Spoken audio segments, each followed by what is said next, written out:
What's up, everybody? Where have you been for like the last month? Actually, that's what I say when I'm late to class and I roll up into the fitness center and there's a bunch of students waiting for me and I tell them, where have you guys been? I've been looking all over the school for you. So yeah, it's been about a month since my last post, and there's a couple kind of things that played into that. One is that we at Hartford High School switched semesters, so semester one ended. Bummed out and already missing my semester one students. And semester two started, which is awesome, and I'm having a blast with my new classes. So super psyched about it. But there was kind of lull in the action with students asking questions, and it's kind of neat what's transpired. I'm finding that students are asking a lot of questions about my life and how I'm applying what I've learned to my own life. So it's not so much about like what are the strategies I should learn for sleep, or what are the strategies I learned for increasing my fitness capacity, but more like, Mr. D, what strategies are you using in your life, and what strategies are you using with your fitness and your nutrition and your relationships and those kind of things? And it actually makes sense if I think about it, because I learned through some of my graduate work that information is retained at a 65% higher level if it is shared in story form, which makes sense. So back in the day when I was teaching kindergarten through fifth physical education, instead of telling my students the rules to the game, you got to make sure you do it this way and this way and this way, I would set up like a story and weave the rules into the story as I told them how to play the game, and they seem to remember the rules a lot better. And I just think in general we as humans are much more interested to learn things in story form. So I think this vlog, something that I didn't really anticipate, is going to start to take a turn toward me sharing a little bit more about my life and my personal life through the questions that students are asking about whatever it is that they're interested in regarding those 5 pillars of health: nutrition, sleep, exercise, mindset, and connections with other people. So the one I've been getting the most recently is, Mr. D, what are your New Year's resolutions? What are you doing for the new year? And those of you that know me well or follow me on the Instagram stuff know that I'm a firm believer that I don't need a date to tell me when to make a lifestyle change. So I'm not a big believer in New Year's resolutions.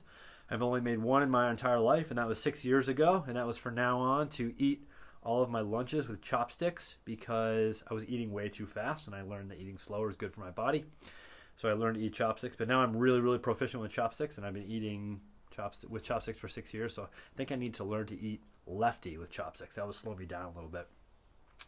But yeah, I'm not a big believer in the New Year's resolution thing. We all know the statistics, like 97% of them fail anyway. I'll make a lifestyle change when and if I need to, if it's in January, July, or whatever. But what I've been working on and what I've been focusing my mental energy on is a couple things. First is through my mentor, Bill Elberty, who is a human being that I just absolutely love. I've learned so much, and one is that he really is able to quiet his mind with his surroundings and be very intentional with whatever it is that he's doing, and I'm learning about that. So those that spend time around me know that I'm focusing on when I'm eating, I'm only eating, or I'm eating and conversing and sharing that experience with other people. I'm not doing work while I'm eating, or I'm not watching something while I'm eating. When I'm fitnessing, and that is a verb, I am focused solely on my fitness. I'm trying to be totally intentional when I'm with my family, to be locked in and not be distracted by other things. That's hard for me at times. When I'm doing my schoolwork, just locked into my schoolwork. And when I'm having a conversation or interacting with someone, giving them everything that I have. So being solely and focused on the intention that I'm giving to wherever it is that I'm in the moment. I actually feel without multitasking, I can accomplish a lot more, which is really interesting. The other big piece as far as the fitness stuff goes is for the last couple years, I've made it my goal to finish in the top 1% in the CrossFit Open, which is a worldwide online fitness competition that when I first started doing it had like 400,000 people, and I wanted to finish in the top 1% in my division. And this year coming into it was the fittest I'd ever been in my life. But I came in with a couple little nagging injuries, and as the competition went on, the nagging injuries revealed themselves more and more.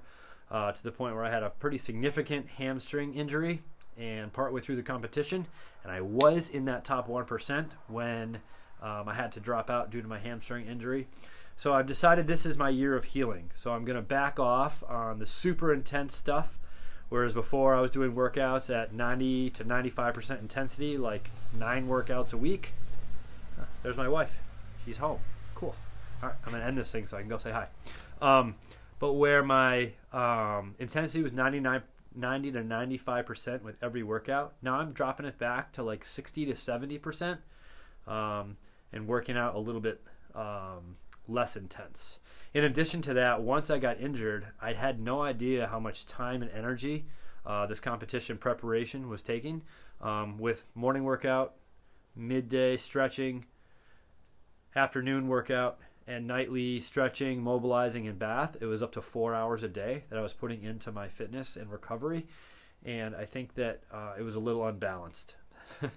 So this year, I'm not training for anything specific. I might do a competition or two, but I'm not basing my year around it. I'm going to try to heal. Over the last 6 months, I counted I've had 9 separate nagging injuries all throughout my body, and this is my year of healing. So backing off. Still hitting it pretty hard. 7 workouts a week right now. Still stretching, still mobilizing, still taking baths, but I'm trying to keep it healthy.